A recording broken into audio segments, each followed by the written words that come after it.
அந்த ஒரு praise the Lord ஒரு குடும்பத்தை காப்பாத்தியது.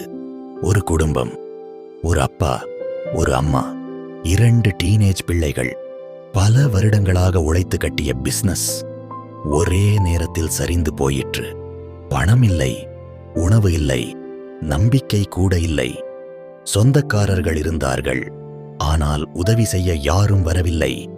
சாப்பிட்டீங்களா என்று கூட யாரும் கேட்கவில்லை. 6 மாதங்கள் அவர்கள் போராடினார்கள்.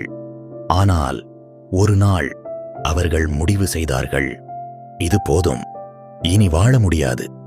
அதிகாலையில் இருட்டோடு எழுந்து அவர்கள் இறப்பதற்காக நடந்து சென்றார்கள்.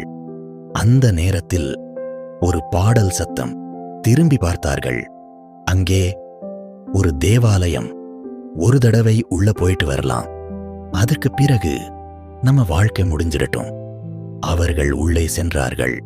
வாசலில் இருந்தவர்கள், பிரைஸ் தி லார்ட், உள்ள வாங்க, நல்லா இருக்கீங்களா, டீ குடிச்சிங்களா அன்போடு கேட்டார்கள். அந்த ஒரு வார்த்தை, அந்த ஒரு அன்பு அவர்கள் இதயத்தை தொட்டது. அவர்கள் ஆலயத்தில் உட்கார்ந்தார்கள். காலையிலிருந்து 3 ஆராதனையும் முடிந்தது.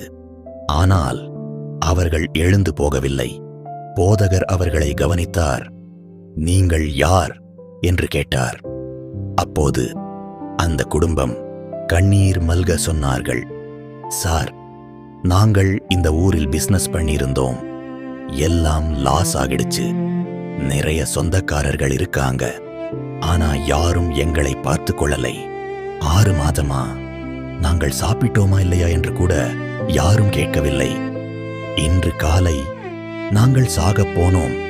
ஆனா இங்கே வந்ததும் யாரும் தெரியாதவர்கள் எங்களை பிரைஸ் தி லார்ட் என்று வரவேற்றாங்க. நல்லா இருக்கீங்களான்னு கேட்டாங்க. டீ குடிக்க கொடுத்தாங்க. அன்பாக பேசினாங்க. அங்கேதான் சார் இயேசுவின் அன்பை நாங்கள் உணர்ந்தோம். இனி நாங்கள் சாக மாட்டோம். இயேசு எங்களோடு இருக்கிறார், அவர் போதும். அந்த போதகர் கண்ணீரோடு அந்த குடும்பத்துக்காக ஜெபித்தார். இன்று அந்த குடும்பம் ரட்சிக்கப்பட்டது, ஆசீர்வதிக்கப்பட்டது. அவர்களின் வாழ்க்கை மீண்டும் எழுந்தது. பிசினஸ் வளர்ந்தது. இன்று அதே தேவாலயத்தில் அவர்கள் மற்றவர்களை வரவேற்கிறார்கள், அன்பு காட்டுகிறார்கள், தேவனுக்காக ஊழியம் செய்கிறார்கள். மனிதர்கள் விட்டுவிட்டாலும் தேவன் ஒருபோதும் விட்டுவிட மாட்டார். ஒரு அன்பான வார்த்தை ஒரு வாழ்க்கையை மாற்றும்.